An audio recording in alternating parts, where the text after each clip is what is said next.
Assalamu alaykum Şərq Türkistanlıq əziz qardaşlar. Dünya Uyğur Qurultayı tərəfindən Germaniyanın Münxen şəhərində təsis qılınan Tor televiziyasınınki bugünkü naq meydan söhbət proqramısına xoş gəldinizlər. Mən Parat Yurumqaş bilan oldu bilan həmmənizlərni yürekdən salamlayman. Muş vaxtınızda xeyirlik olsun. Əziz qardaşlar, sizlər görüyotgan Dünya Uyğur Qurultayı Tor televiziyası Dünya Uyğur Qurultayının organ televiziyasından ibaret.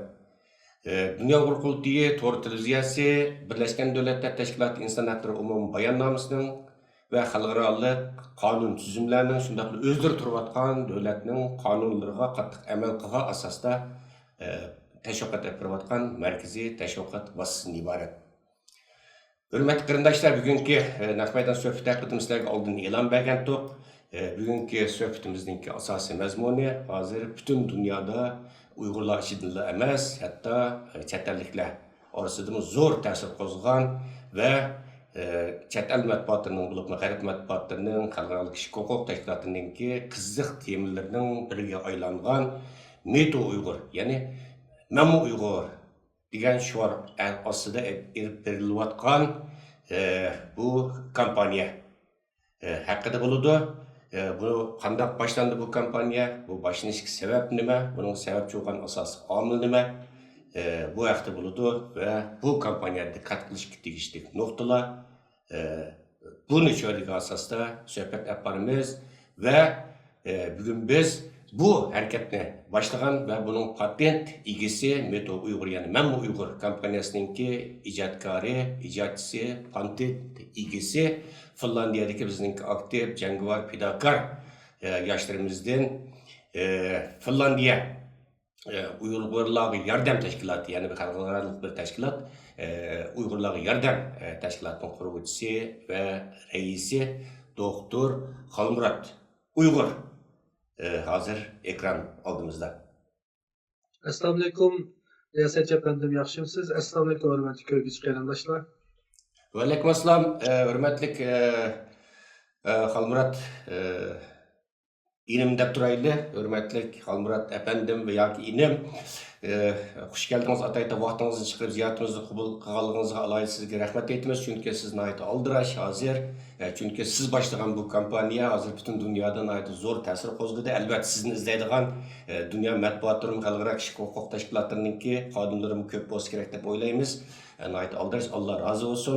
Haqiqatan siz boshlagan bu faoliyat bir yerda Uyg'ur milliy harakatininki bir yerda taraqqiy qilish uchun, shundaqla Uyg'urlar masalasininki, jazo lagerlari masalasiniki bir yerda turmushi uchun xalqarada nihoyat zo'r, muhim bir rol o'ynadi. Buning uchun sizga qayta minnatdorligimni bildiraman. Xo'sh, Xalmurat inim ham demasan bu yil 2-oyning 5-ida bu tuyuqsizlar bizningki dangliq san'atkorimiz Abdurim Hetninki turmada shahid qilinganligiga oid bir xabar tuyuqsizlar o'tirg'i chiqdi va butun chet ellardagi Uyg'urlar qattiq musibat ichida qoldi.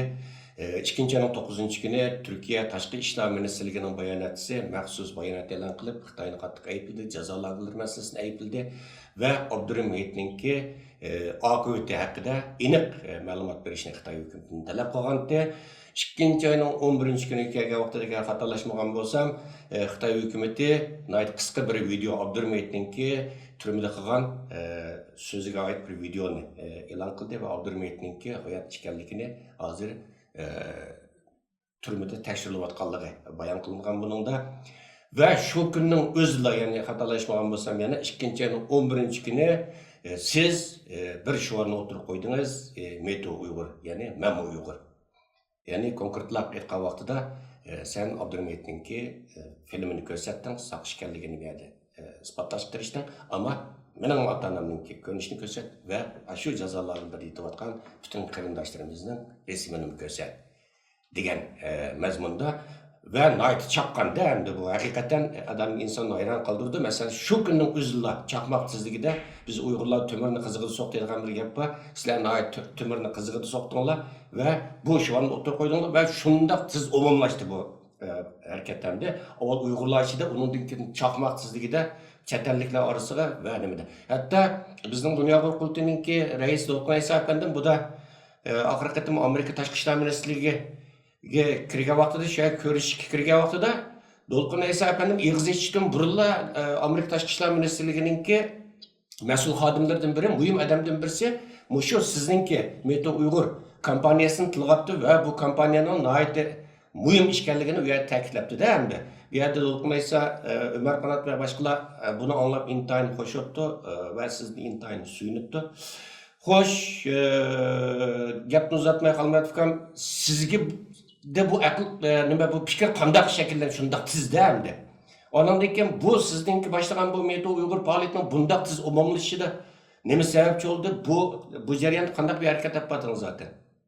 Qanday shakllandi desa bu fikrda ham tiz. Aldı bilan meni programma qabul qilganingizga fursat berganingizga rahmat. Meto Uyg'ur bu hashtag biz buni planlagan hali bo'lgan. Biz 23-yil Helsinki'da Uyg'ur madaniyat tunishtirish kuni deyilgan bir faoliyatni olib bormoqchi edik va bu faoliyatdan burun Uyg'urlarni tunishtiradigan bir faoliyatni sosyal mediada olib berishni qaror qilgan. Qaror qilib shu faoliyatni olib borimizda butun tayyorgarliklarni tutkazib turdik. Tutkazgan vaqtimizda bizga hamda bo'layotgan va bizga fidoyi bo'layotgan nurg'un chet ellik do'stlarimiz bor edi. Shu chet ellik do'stlarimiz bilan shu faoliyatni boshlagan chog'da hammamizningki shu Meto Uyg'ur degan hashtag ostida Uyg'urlar bo'layotgan zulmlarni anglatish degandek bunday bir faoliyatni qilmoqchi bo'lgan. Ya'ni bu faoliyat boshlanishidan burun biz nimani guruhni shakllantirib bo'ldik. Shu vaqt bo'lgan chog'da nima ish qilgandi? U bizga Allah Taolo'miz bir fursat yaratib berdi desak bo'ladi. Dal shu bizning tayyorliklarimiz hammasi hozir bo'lgan vaqtning o'zida bu Abdurahmet Efendim'ninki videosu meydana çıktı ve bütün dünyanın dikkati bir kıtım Uygurlar burilishga başladı. Ama bu vaqtda Xitoyninki suiqasdi dikkatni Uygur meselesindeki bu hazır lagerlarning meselesinden ve milyonlagan xalqimizning tushunlik meselesinden bu videonun rasyoganligi. Yoki bo'lmasa Abdurahmet Efendim'nin qazosininki xabarinin rasyoganligi ve qayerdan kim tarafidan chiqarganligiga o'xshash noktalarga merkezleştiriş mümkünçiligini biz gördük. Görüp etkendikin derhal bunu aldın kılan tayarlığımızda özgerttik. Yakın arkası tuluqlagan asasdan merkezde yenilan bizden milyonlagan halkımızdaki üstüge küçürüşke tiriştik. Bu xuddi Xitaylarning ping-pong top siyosatiga o'xshash.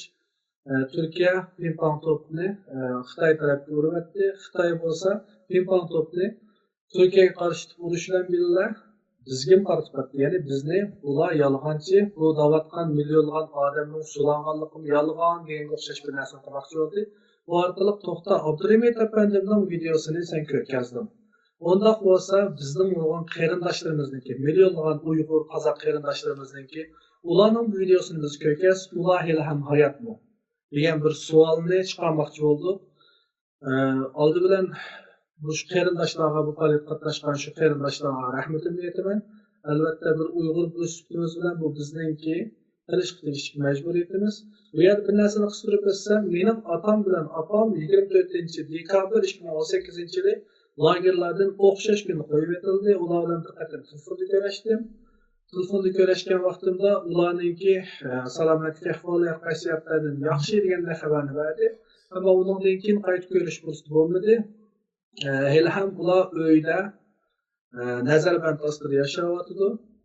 Hamda so'zimni davom qilsam, oldin qilgan tayyorliklar va bu faoliyatga qatnashgan bizning boshqa nurg'un qarindoshlarimiz bor. Masalan, buning dastlabki qatnashgan Ko'zat qarindishimiz bo'lsin, Yakmaqasa Arslan qarindishimiz bo'lsin, Nabiychan akamiz bo'lsin va Yakmaqasa Tumara Salmas bo'lsin. Bu qarindoshlarimiz bu sosyal medyada burundan tartib faoliyatlarni, bizning amaliy faoliyatlarga birlashtirib qilayotganligi uchun xalqimizga tunishdik.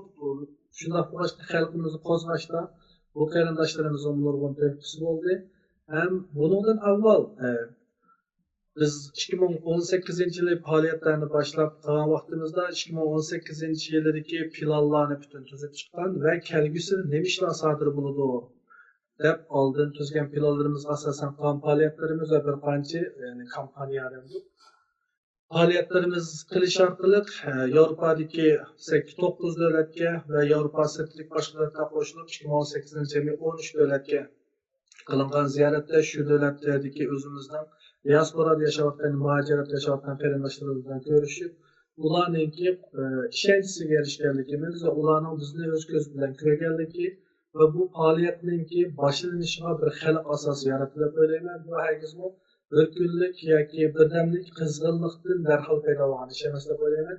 Yana birisi bizning xalqimiz hozirgacha ko'rilayotgan zulmlarga qanday reaksiyada bo'lishni bilmayotgan holatda turganida bu faaliyet u qarindoshlarimizning bundan foydalanib o'zlarininki masalalarini, ya'ni ota-onasininki, urug' tuqqan qarindoshlarining masalalarini dunyoga tunutishga yaxshi bir fursat bo'ldi deb o'ylayman.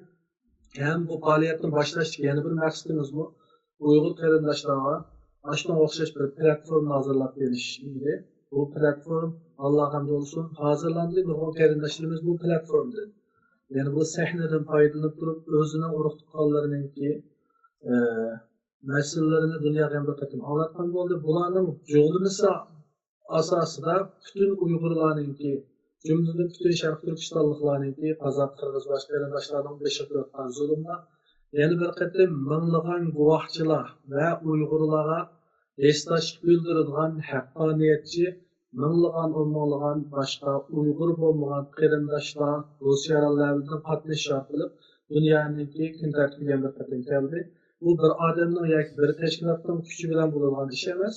Butun xalqimizning qatnashganligidan bu hozirgacha keldi. Hozir mening bilishimcha 120 dan oshiq xalqaro media va axborotlarda bunga oid maqolalar e'lon qilindi. Hatto ba'zi davlatlarningki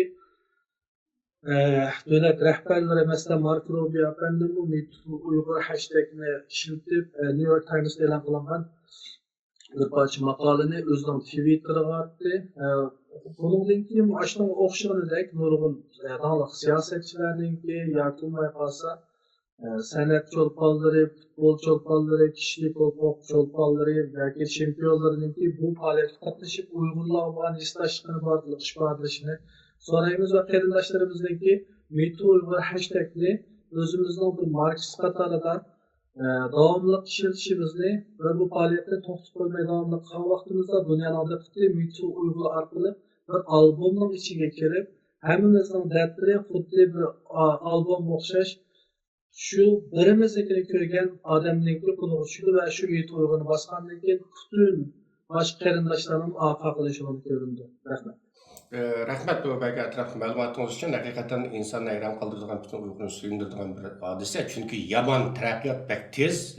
Bundan hadiselerin doğru bir yolunu tanıganlıkla hep bağım bir yerde usulunlarınki, taktikanlarınki ait ünümlük real işgalliğini görsüdü bu belki ünümemde. Bu şimdilik kısa vaktin özüdü de. Hem de 11. 2. 11. günden hazır geçe bir işgallik yakın vaktin şundan tez. Mesela hem de burun bazı kırındaşlarımız deydi o, biz vatandaki nurgun adamlar hazırgacha şu guvalıktan ötmey sükut kıtırıyordu demdi. Xitayni ranjitib qo'ysak, ayadagi jazo lagerlaridagi ota-onalarimiz, urug' tuqqanlarimizga texnik zulm bo'lib ketami deydigan, bu yerda tilsiz shaytonning rolini o'ynab, sukut qilib, hozirgacha jim turib olgan odamlar ayt ko'p hamda. Hozirgacha guvohlikni o'tgan odamlarning soni 10 mingga apramadi hamda. Bu bizniki holimiz.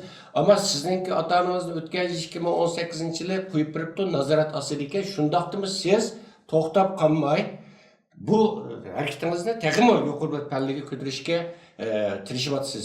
Siz bununda biraz ensirmediniz mi ata-onangizni mesela? Ensirdim. Bu qarorni olish albatta osonga to'xtamadi.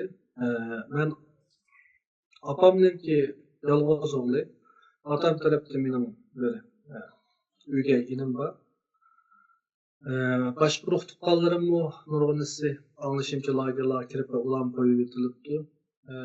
Albatta bu oson bir tanlash emas, ammo bir insan ve musulmonlik uyg'urlikdan qo'yib turay bir inson bo'lishimiz bilan bizning bilan o'xshash bir qarzdan so'ylashgan, o'xshash bir tog'ning ostida cho'ng'agan, o'xshash tilda so'zlaydigan, yiltizimiz bir bo'lgan shu qadar inson bu zulmni ko'rayotgan vaqtida men bu demokratik davlatda yashayotgan shunday yaxshi demokratik tuzumninki, bu erkinlikninki, o'zini surayotgan insonning qadrining nima ekanligini ko'rgizayotgan ve ameliyatda turmushimizda ko'rayotgan bir inson bo'lishim bilan bularga ko'z yumsam, men o'zimniki hozir yashayotgan sharoitimga oldi bilan yuz kelmayman.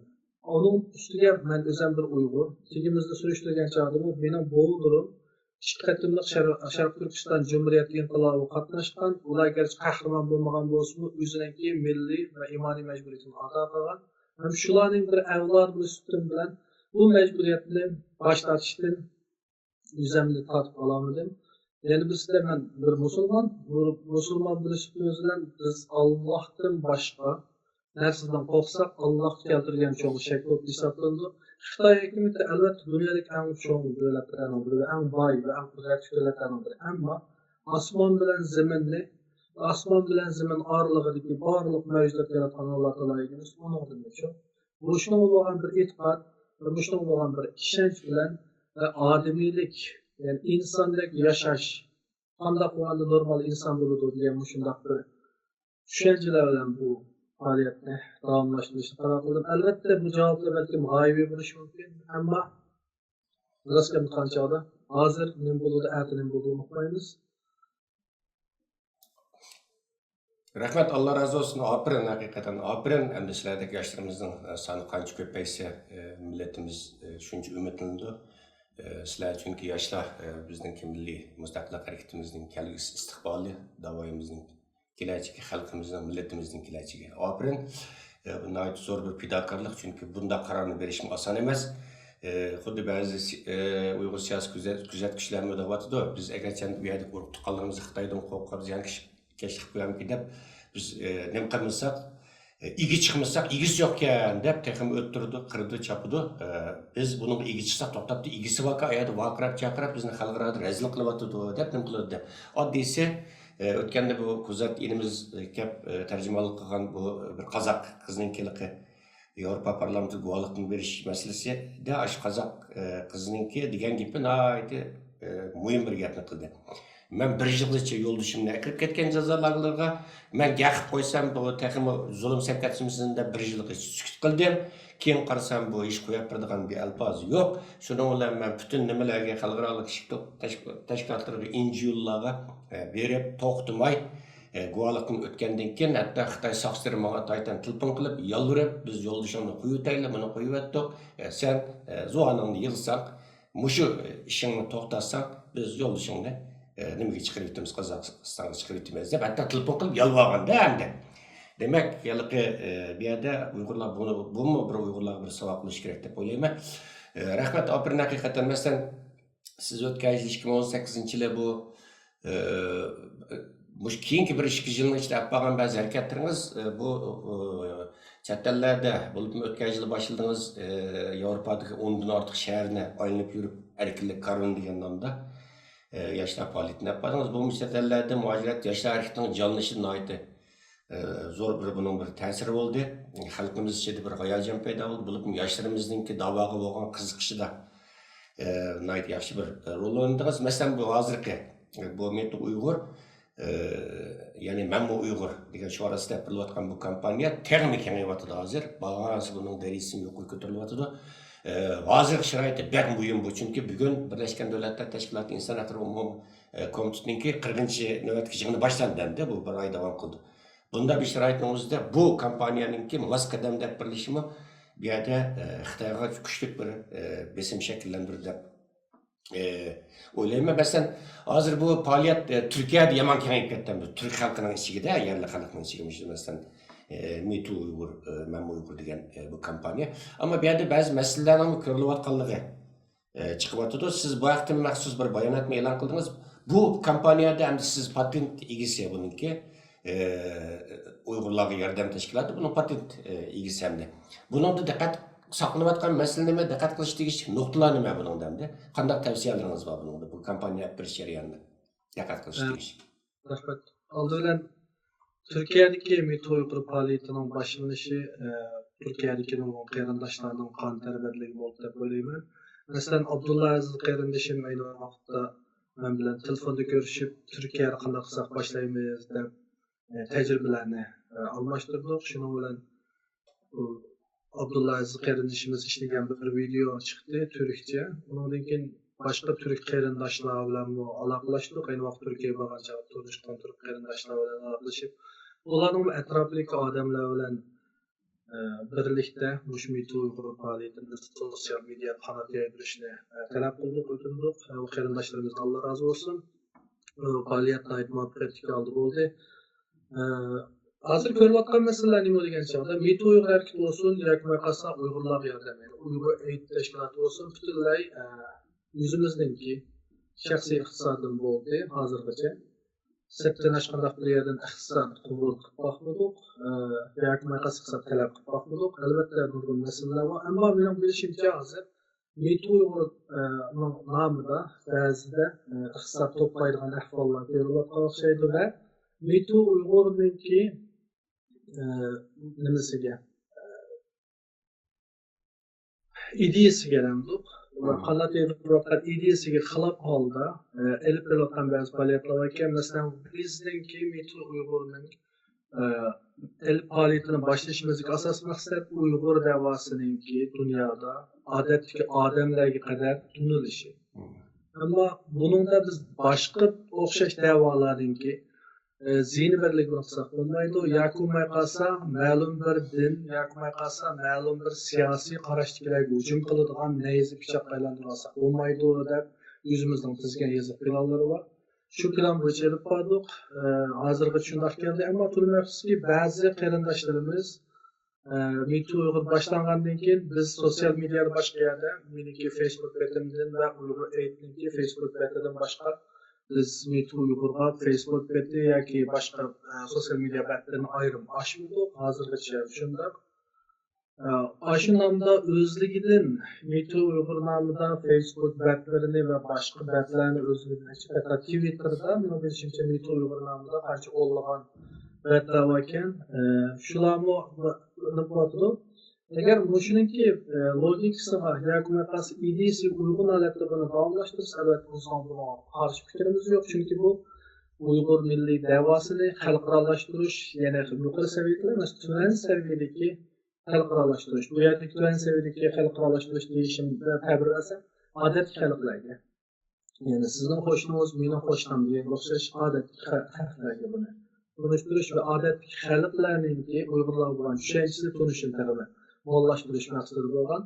Hozir shunga o'xshash batlarda buni qarshi olda bizniki dinimizga qilingan hujumlar yoki boshqalarning diniga qilingan hujumlarni qilayotgan ba'zi odamlarimiz ekan, bular Mitu Uygur faoliyatiga cho'ng ziyonlarni olib kelmasdan, balki Uyg'ur milliy da'vosiga cho'ng ziyonlarni olib keldi. Bularni to'xtatishini so'rayman. Hozir bizga yordamlashib Aşkın o'xshash odamlarning IP adresi va ularning kim ekanligini aniqlayotgan odamlar bor.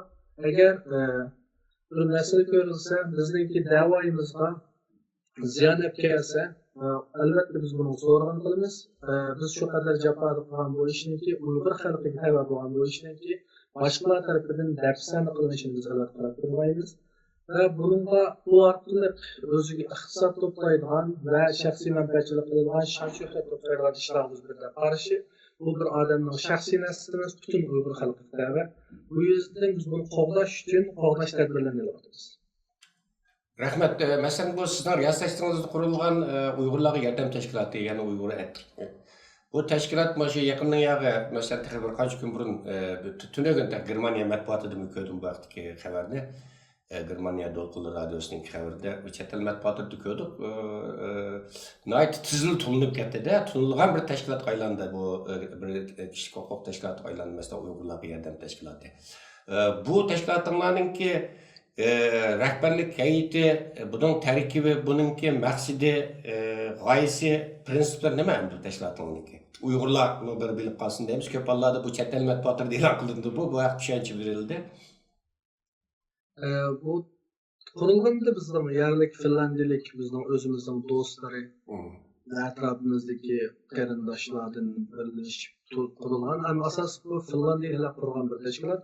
Buningki rahbarlik heyetining ichida Uyg'urlar bor va Finlandiyaliklar bor. Men bunga raislik vazifasini saylam orqali rais vazifasiga qo'ydim. Men rais vazifasini qabul qildim. Hozirgacha Kurulgandan hozirgacha shu vazifani o'tab kelyapman. Buniki asos qurilishdagi maqsadi Uyg'urlarning masalasini xalqaralashtirish va Uyg'urlarningki hozir ko'rilayotgan nasllarni odatdagi xalqlargacha yetkazish va Uyg'urlarni o'zini qo'g'daydigan darajada tarbiyalab chiqish va Xitoy tarafidan ziyonkashlikka uchragan Uyg'urlarga turli yo'llar bilan yordam qilish maqsadi bo'lgan. Hozirgacha olib kelayotgan faoliyatlarimiz shu doirada bo'ldi, ammo nurg'un cheklovlar sababidan nurg'un faoliyatlarimizni qilolmay qoldik. Bundan keyin faoliyatlarimizni yana davom ettirishgan holda xalqqa mulozimat qilish va xalqqa yaqinlashish maqsadida olib qolgan faoliyatlarimiz va nishonimiz shu. Eng asosiy maqsadimiz mayli Sharq Turkiston ichida bo'lsin, sirtida bo'lsin, Uyg'ur milliy manfaati uchun xizmat qilish. Rahmat, haqiqatan inshaalloh men tashkilotlarninki bundan texmo faoliyatining jonlanishini taraqqiy qilishini umid qilaman. Albatta biz Dunyo Uyg'ur qurultiyi bo'lish sifatimizda zaten Uyg'urlarga yordam tashkiloti yoshlar harakatini butun kuchimizla mayli moddiy jihatdan olsun, ma'naviy jihatdan butun kuchimizla qo'llab-quvvatlaydiganligini isbot qilaman. Endi bu yerda suyundiradigan bir hodisa bor. Masalan, sizningki olib borayotgan bu harakatingiz ba'zi harakatlar bir tarafning qo'llashiga, yana bir tarafning so'g'oq qarashiga uchrayapti deb hozir sharoitda.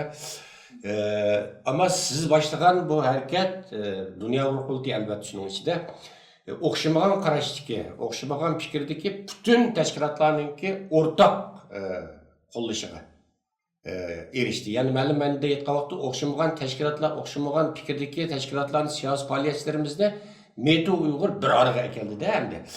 Bu siz bunga qanday qaraysiz masalan o'zingiz bir siyosiy faoliyatchi bo'lib sifatingizda? To'g'ri qo'llashga qanday qaraysiz? Menimcha albatta buning oldi bilan shu qarindoshlarimiz mayli o'xshamaydigan tashkilot bo'lsin, o'xshamaydigan qarash ideologiyaga ega bo'lsin, o'zimizningki bir yerga kelishimiz va birligimizga kelishimizdan milliy manfaatimizga uyg'un ekanligini chin yurakdan ishonganligini bo'ldi deb o'ylayman. Va bu qadar bir Metu Uyg'ur faoliyati va uning muvaffaqiyati bu qarindoshlarni shu Uyg'ur millatiga bo'lgan, Uyg'ur millatining kelgusi bo'lgan ishonchisini tezam kuchaytirdi. Ve barlık qiyinchiliklarni ve barlık narsalarni to'sarlig'larni qayirib qo'ygan asosda bir-birisiga bo'lgan ittifoqliklarni qaytadan qurib chiqishiga bir azroq g'idiqligish bo'ldi deb o'ylayman va hargizmi butun to'kpa bu Metu Uyg'urga yoki Maqas Uyg'ur aytgan boshqa faoliyatlarida deganim yo'q. Bu faqat g'idiqligish bo'ldi. Aslida shunga tayyor bo'layotgan xalqimiz, aslida shunga intizor bo'layotgan bizning xalqimiz nurg'un siyasi rehberlerimiz olsun, teşkilatlar olsun, bir araya gelip ortak bir işin sağlıkını görgenden keyin terim ümitlendi. Bunu elbette şu siyasi teşkilatlar bu gap qayta hallengetti, yoki bizning siyasi aktivistlerimiz, yoki rehberlerimiz, siyasetçilerimiz hammasi shunga tashna bo'lib turgan bir sharoitda bo'lganligi uchun bu sirtqi sharoit va ichki sharoitlarning birikishi bilan bo'ldi deb o'ylayman. Inshaalloh bundan keyin teg'imi kuch bo'lsa biz birlashsak, biz Uyg'ur birlashsak Uyg'ur davlatimiz degan bir shuarni o'tirib qo'ygan. Bu albatta o'xshamaydigan odamlarning o'xshamaydigan qarashlari bo'lishi mumkin, ammo shu Uyg'ur milliy manfaatini asosga qo'ygan faoliyatlarimiz bu holat uchun albatta hammasi Uyg'ur milliy manfaati uchun xizmat qilyapti, ammo biz hech qanday bir siyosiy taraf tutmaganligimiz balki bunga bir sabab bo'lishi kerak deb o'ylayman. Rahmat, haqiqatan o'xshamagan qarashdiki, bu demokratiyaning bir go'zal tarafi hamda biz demokratiya kishilik huquq prinsipini bu qimmat qarashiga hurmat qilib faoliyat qilayotgan tashkilotlar biz Dunyo Uyg'ur qurultiyi yo'layli boshqa tashkilotlar bo'lsin. Bunday sharoitning o'zida o'xshamagan fikr iqimli tashkilotlarningki bo'lishi mavjudligi ma'lumot men aytgan vaqtda demokratiyaning bir go'zal tarafi, ammo har qaysi tashkilotlar o'tirib siyosiy faoliyatchilar o'tirisida bo'libmi yangidan o'tirib chiqqan yoshlarimiz orasida, yosh siyosiy faoliyatchilarimiz orasida biz ochiq raqobatni emas, tatliq raqobatning bo'lishini orzu qilamiz. Tatliq raqobat bu bir-birini to'liqlash asosida, bir-birining kamchiliklarni ko'rsatish asosida, bir-biriga yordam qilgan asosida, bir-biriga moslashgan asosida aparadigan bu raqobat bu davoyimizni ilgari surdi, yoshlar harakatini ilgari surdi. Ochiq raqobat, ya'ni inkor qilish, hasad qilish va yoki tubdan qorlash, qarshi asosiga tayangan bu raqobat ikkala tarafni o'pirtdi. Oxirgi kelgan vaqtida bu davoyimizning umumiy manfaatiga ta'sir yetkazadigan gap. Dunyo Uyg'ur qurultiyi xalqaro siyosatlarda bu Uyg'ur davosiga vakillik qilayotgan va davoninki asosiy bir motor endi. Ammo yetishmagan nurg'un taraflar bor, nurg'un bo'shliqlar bor. Bu boşluklarni zaten nayet obdan toldurib atgan sizlarga o'xshash yoshlarimiz va boshqa jangovar yoshlarimiz. Masalan, hozir bu bizningki bu chet ellarda yapayotgan Uyg'ur milliyati man 26 yil bo'ldi bu chet el bu da'vo qatnashyaptili. Xeyli uzun yilgacha, 10 necha yilgacha yoshlar harakatida bu turg'unlik bo'lyapti hamda. Turg'unlik bo'lyapti. 2016 yildan boshlab bu yoshlar harakatida bu jonlanish. Albatta bu Mustabid Kommunist Xitoy hukumati xalqimiz silayotgan zulm bilan munosabatli narsa. Bu chekini aşkan zulmü nurgun halkımızı uyg'otdi, nurgun yoshlarimizni uyg'otdi. Nayt qattiq bir jonlanish var yoshlar harakatida hamda. Yeni yoshlardan iqtidorli yoshlar o'tirg'i chiqdi, parlab o'tirg'i chiqdi va da'vatga oid muhim rol o'ynayapti. Sizlarningki apayotgan masalan Uyg'urlarga yordam tashkiloti bo'lsin, mayli Meto Uyg'ur kompaniyasi bo'lsin, bular bu faoliyatlarni yapırıştı şu chet eldagi şu o'tirg'i chiqqan yangi yosh kuchlar. Bular bilan hamkorliklar bormi? Hamkorliklar qaysi darajada yoki o'zaro maslahatlarni yapyapsizlar, koordinatsiyanglar bormi, guruhlar bormi, qanday yapyapsiz? Masa ish qanday hozir? Albatta bu savolga javob berishdan burun oldi bilan boyagi bir gapga tushuncha bersam to'g'ri bo'lib deb o'ylayman. Tashkilotlar orasida raqobat masalan biz boshqa hech qanday bir tashkilot bilan raqobat qilish niyatimiz yoki raqobatlashish maqsadimiz, planimiz yo'q. Uyg'ur Aid ya'ni Uyg'urlarga yordam tashkiloti o'zimizningki xizmat prinsiplari asosida boshqa tashkilotlar qilayotgan xizmatlarni kuchlantirish maqsadida qurilgan va milliy manfaatimiz asos qilganlarda shu faoliyatlarni davomlashtiramiz. Xuddi siz boy misol qilib aytganga o'xshash Dünya Uyg'ur qurultiyining raisi Do'qnisa apandim siyosatchilarga kurashga borgan chog'da ularning oldin bu bizning da'voyimizda munosabat so'zlarning ichida Meto Uyg'urni tilga olganligining o'zi shu sizlarning Dünya Uyg'ur qurultiyining faoliyatlariga bo'lgan bir nimasi to'liqlamasi desam albatta albatta Endi boyagi savolga qaytib kelsak, albatta yolg'iz otdan chang chiqmaydi, chang chiqsin dam chiqmaydi deb bizning ota-bobolarimiz shunday yaxshi aqllarimizga o'rgatib ketib ekan. Meto Uyg'ur yoshlarimiz chet ellik boshqa yosh bo'lsin yoki yosh shaklimiz yo'q holda boshqa nurg'un odamlarningki qo'llash ostida bo'ldi. Uyg'ur aytgan Uyg'urlarga yordam tashkilotining ichida bu yoshlarmi bor, cho'nglarmi bor, hatto Uyg'ur emaslarmi, o'xshamaydigan diniy e'tiqoddagi odamlar bor. Masalan, bunda biz Uyg'urlar musulmon bo'lsak, Finlandiyaliklarning ichida ba'zi xristian, ba'zisi dinsiz, hatto ba'zisi yahudi deganga o'xshash. Shunga o'xshash odamlardan tuzilgan, ya'ni Hasan Husanga o'xshash ranglik bir guruhdan tuzilgan bir guruh bor. Bundan siz bizning nurg'un faoliyatlarimizda boshqa Uyg'ur diasporada yashayotgan Uyg'ur yoshlari bilan ish birligi yoki hamkorlik qilgan ishlarimiz bor, ammo o'zimizning ayrim bir guruhi rasmiy holda tashkillanib, buning rahnim qilgan ba'zi ishlar albatta ba'zi aramizda aslidan deymiz ittifoq desak buni rasmiy turda siyosiy atalov qatorida tushirmasligimizni umid qilaman. Do'st munosabatimiz bor. Masalan, nurg'un tanilgan yosh aktivistlar orasida bizning do'st munosabatimiz bor. Aloqalashib bir-birimizdan fikr almashtirib, bir-birimizdan qilayotgan ishlarni quvvatlab turamiz. Buning uchun mayli Gollandiyaning yoshlari bo'lsin, mayli Norvegiyaning yoshlari bo'lsin, Shvetsiyaning yoshlari bo'lsin, yoki Fransiyaning yoshlari bo'lsin, Belgiyaning yoshlari bo'lsin, ayni vaqtda 2018-yil qilgan erkinlik qarori faoliyatimizda ko'p kuch chiqardi va shu qarindoshlarningki yardım asılı bu faaliyetimiz muvaffaqiyatga oldi, tamamlandı. Ve bu nöbetlik Meto Uyg'ur faaliyetinden mayli Amerikadagi qarindoshlarimiz bo'lsin, Avstraliyalik qarindoshlarimiz bo'lsin, boshqa millat qarindoshlarimiz bo'lsin, yosh cheklimizni kuchirmagan asosda bu faaliyatga qatnashdi va bu faaliyatni xalqimizda keng tashviq qilish berdi. Shunga bu yerda ittifoq bor desa, bizdagi ittifoqlik qalbimizdagi iymon, to'g'rimizda qilayotgan Uyg'urlikni qalb, Sharq Turkistonlik planınki güçlü bo'lganligimiz bu bizning ittifoqimiz deb o'ylayman. Rahmat, hakikaten gayet güzel sözlediniz. Bu hakikaten yaşlarımız örnekleşti, değiştirmek güzel bir söz. Mesela Meto Uygur kampanyası sizlarninki bu qachongacha davomlashtirish planlar var. İkinci bosqichda. Endi hozir mesela bu Meto Uygur faoliyatida bu Abdulmehit voqeasi bilan boshlandi bu. Shuni dastlab simbol qildik. simbol qildinglar. Qildik deymiz, hammamizning Albatta. hareketlar. Ondan keyin bu hozir qarasam Adil Mijit ne simbol xarakterlik o'tirga chiqqandek bir manzara bor. Buni sizlarnikini bu simbol xarakterlik o'tirga chiqarayotgan shaxslar bormi hozir masalan? Masalan, ayni vaqtda bu fəaliyyət başlanğandan keyin bununla aktiv olaraq qatnaşqan masalan Güzat qayrilişimiz var idi. Güzat qayrilişimizdə sosial mediada bir növ məclisdə tartışqan. Şu vaqtda Güzat qayrilişimiz bunu o'tirib qo'ygan, ya'ni har haftada bir Uyg'ur ziyolisiniki yoki danglik shaxsiniki ismini yoki ularga erkinlik deb hashtag deb bir qilib bunday qilsa qanday bo'lar degan. Albatta biz Uyg'ur Konuştuğumuz bilen yüzümüzden Uygur ziyalilerini qoğduşumuz, yüzümüzden tiptini, yüzümüzden milli mevcutluğunu qoğduralığımız. Ondan keyin Arslan kardeşimiz, yani Adil Mijit Efendi'nin kuyoğlu, Arslan kardeşimiz bilen ayrı bir yapılışkandan keyin Arslan kardeşimizdeki teşebbüsü da MeToo Uygur faaliyetininki yani bir yeni versiyon yani bu.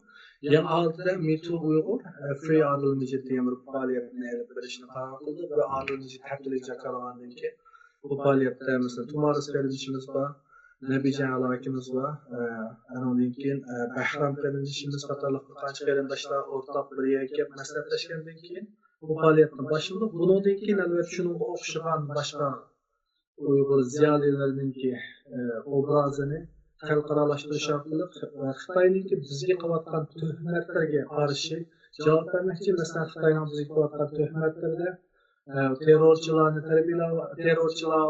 terrorlikdan to'sish uchun ularning ideyasini o'zgartirib tarbiya qilyapmiz. Bu insoniyat uchun foydali degan o'xshash gaplar bilan bu atalmış hayot tarbiyalash loyihalarini aktivlashtirishyapti.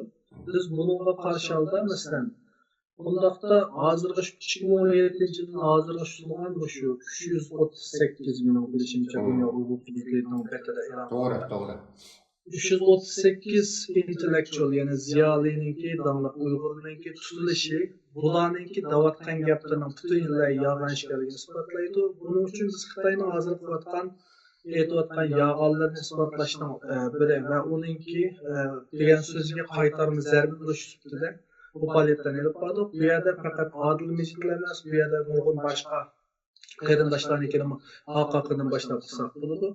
Qolgandan keyin albatta Xitoyning bergan so'zlariga radiya bo'ldi, ammo bularning hammasi faqat passiv qo'llanish oldidagi harakatlar. Inshaalloh bundan keyingi harakatlarimizda qo'llanish taktikadan emas, bir yillik strategiyamiz, bir yillik tuzgan planlarimiz orqali xuddi 2018-yillik planni tuzib qanday ijro qilgan bo'lsa, 2019-yilda tuzgan planlarimizni ijro qilishga boshlaymiz va bunga o'sha yaqinda yig'ilishdik. Yig'ilishgandan keyin nurg'un yaxshi fikrlar tushdi va faoliyatlarni qildigan planlarni tuzdik va buni ijro qilishga boshlaymiz. Rahmat. Rahmat. Hakikaten nayet güzel milletimizni ümitlendirdiğen, iftiharlandırdiğen, suyundurdiğen bir hadise. Bu yaşlar hareketininki bu xil canlı işe, sizlerge o'xshash yaşlarımızın köpeyişi mesela bu şu Amerika'da Meyli Tomaris Almas sınırımız olsun, Kuzat inimiz olsun. Mesela o Türkiye'lik inlerimiz var, Abdurrahman Hasan deyimiz, Eriştin Erkin deyimiz. Bu Gollandiyada öz aldığı ağzında 20 yıldan köprek vaktim ve yalnız kişi namayiş kılıvatkan Abdurrahman Gani inimiz var. Norvegia'da o Bahtiyar inimiz var, o Aman inimiz var, Adil inimiz var. Sizin etrafınızdaki yaş Nicat var, bunlarını unutup kaptım. Yani ismini atap bulanmağa Yamancak bizden iqtidarlık yaşlarımız var. Biz bazıda ben suyunup gitmem hakikaten. Çünkü biz bu andaylıqı bizim kelajak davamızın istiqbali üçün shunday sizlarga o'xshash to'g'ri yetakchi ideyani tanlayolgan, davoni sog'lom olib boradigan, sog'lom boshlaydigan, masalalarga real qaragan, ilg'or fikrli, xalqaro vaziyatni yaxshi tushungan yoshlarimizning soni ko'paysa, demak bu bizning davoning istiqbolimiz bor degan gap. Chunki bizning ko'tarayotgan bayrog'imiz shu 30-yil qurilgan tunji jumhuriyatimizning bayrog'i va hozirgacha bizning qo'llarimiz, cho'nglarimiz o'g'rig'i vermay, haqqa toptirib qo'ymay hozirgacha ko'tarib kelibdikan. Biz shularga varis qilib ko'tarib kelyapmiz. Inshaalloh bu oxir vatanimizga berib bu bayroqni vatanimizning tuproqqa tikilmaguncha buni qo'ldan tushirmasligimiz kerak. Buni uyushtirib qo'ymaslik uchun, buni o'g'irlamaslik uchun sizlarga o'xshash istiqbolli parlaq vatanparvar g'ururli yoshlarımizga ehtiyojimiz var. Xo'sh, albatta ukam siz bek aldirash vaqtingizni mijaq olmayli. Oxirida masalan bu yoshlar harakati jiddiy bir o'g'inishyotidik. Sizningki xalqimizdan nimalarni kutasiz, qandaq yurak so'zlaringiz bor, bo'lib yoshlarimizga nisbatan qandaq bir tavsiyalaringiz bor sizningki? Tavsiya demaylam, o'zimninki bir oddiy bir Uyg'ur qarindishimizlar bilan tilaklarim deylik. Bizning millatimiz hozir ko'rayotgan zulm balkim insoniyat tarixidagi 21-asrdagi eng og'ir zulmlardan birisi bo'lishi mumkin va yoki eng og'ir zulm bo'lishi mumkin. Bir insonning erkinligi, bir insonning hurligidan ayirib qilish qolmay, uningki eng aqalli kishilik huquqlar bo'lgan va ruhiyatini, hatto ruhiyatini kontrol qilish darajasi bo'lgan buningdek bir zulm oldida bizning jim turganligimiz, sukut turganligimiz, mayli bir musulmon bo'lishimiz bilan bizningki iymonimizga va dunyoligimizga ziyon keladigan bir ish bo'lib qolmasdan bir inson bo'lishimiz bilan insonligimizga qarshi bir ish. Shunda bo'lgan bizningki guvohlikdan o'tishimiz, o'zimizning so'ygan qarindoshlarimizni qo'g'dishimiz bizning insonligimizning bir tabiati. Biz bundan voz kechganligimiz insonlik tabiatimizdan voz kechganlik bo'lib deb o'ylayman. Shunga qarindoshlarimki, barliq psixikalik yoki mayqasi ruhiy besimlarni yanib tashlab, qaynab tashlab, qalbimizdagi bizning yuragimizga billa yurayotgan va bizni qo'rqitayotgan qalbimizning qapiziga solinib, bizni qalbimizni qapasiga solayotgan shu yoshulun Xitoy soqchini tashlab chiqarib etib, o'zimizni yot allarda jismimizni emas, ruhimizni ozod qilgan holda o'zimizningki insonligi bilan ash qarindoshlarimizga ega chiqayli.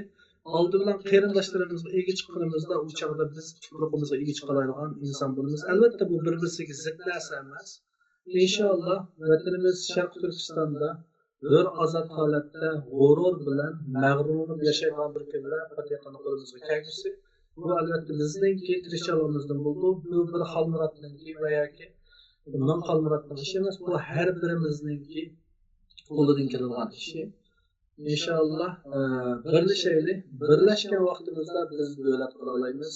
Birlashgan vaqtimizda biz o'zimizning beshini tutgan bir uyimiz bo'ladi. Birlashgan vaqtimizda bir-birimizga ega chiqqan vaqtimizda hech kim bizga chaqalanmaydi. Biz gul bo'laylikki, xalq bizni ko'rib bu gul nimdoq chiroyli deb bizga qarab huzurlansin, xushidimizdan huzurlansin. Ammo bizni oldirab uzib olaman demasin, chunki bizning gulning tikini bo'lsinki, bizga so'zilgan qo'llarni laxt qonsin. Rahmat berinchi. Rahmat, to'g'ri gap qildingiz. Chunki yoshlar harakati jonlandi, yoshlar harakati o'tirg'i chiqdi, ba'zi inillarimiz chiqdi, ammo yoshlar harakatini suiiste'mol qilgan kuchlar shuni bilan baravar o'tirg'i chiqdi. Bunga shohid bo'ldik, ko'rdik. Suiiste'mol qilishga uchragan, siz deganda qo'lni uzatgan ba'zi yoshlarimiz tarafından yapılan bazı hareketler hazır belgelik derecede, nihayet ağır derecede uçurdu. Şuna bir yerde yaşlar hareketine sağlam boğan, yetekçiliği doğru boğan, xalqaro qonun prinsiplariga mos holda o'zi turayotgan davlatlarning qonuni mos holda shiddatni rad qilgan asosda g'arbniki demokratiya va kishilik huquq qimmat qarashiga hurmat qilgan asos faoliyat yapayotgan tashkilotlarni yoshlar harakatini butun kuchimiz bilan qo'llab quvvatlashimiz kerak. Ma'naviy jihatdan desteklashimiz kerak, moddiy jihatdan desteklashimiz kerak. Hergiz ularninki harakatiga to'sqinlik qiladigan, putli qashanglik qiladigan, ularning harakatini o'zimizningki shaxsiy adovatlari qo'saq ko'pigimizni chiqarib oladigan bir vositaga aylantirishdan saqlanishimiz kerak. Bu nihoyat zo'r, og'ir darajadagi bir milliy mas'uliyatsizlik va da'vo qilingan bir xiyonat deb qarayman. Xo'sh, ukam, unda bo'lsa sizningki buguncha shunchalik so'zlashib turaydi. İnşallah bugün hem de siz bilen bir tepşi aldık Dünya Avrupa Organ Tor Televiziyası. Bunun deyken siz bilen pat başka temalar devamlı sohbetleşip duruşka tirişimiz. Sizge tekrar rahmetimni bildirmem. Rahmet onda sizne bir ustup kayılı rahmet. Hürmetli zor kökçüler, senin kıraatınla Dünya Uygur Kulti tarafından tasdiqlangan Tor televiziyasınınki bugünkü Naq Meydan söhbət proqramısı biz yuqorida hammalarga tanışlıq bolgan, hammamiz faxrlanadigan, hammamiz iftiharlanadigan, hammamiz g'ururlanadigan Uyg'urlarga yordam tashkilotining raisi, shundaqla hozir butun dunyoda modalayotgan chet el matbuotining qiziq temasiga aylangan Metu Uyg'ur Məmu Uyghur hareketininki icadkari, başlamcısı Xalmurat Uyghur kardeşimizden söhbət etdik. Şunun bilan bu qatimki Naq Meydan söhbət proqramımızı müşahidə axırlaşdırmoqchimiz. Keyin qatimda proqramımız görüşərik. Görüşüş aman bulun. Xeyir xoş.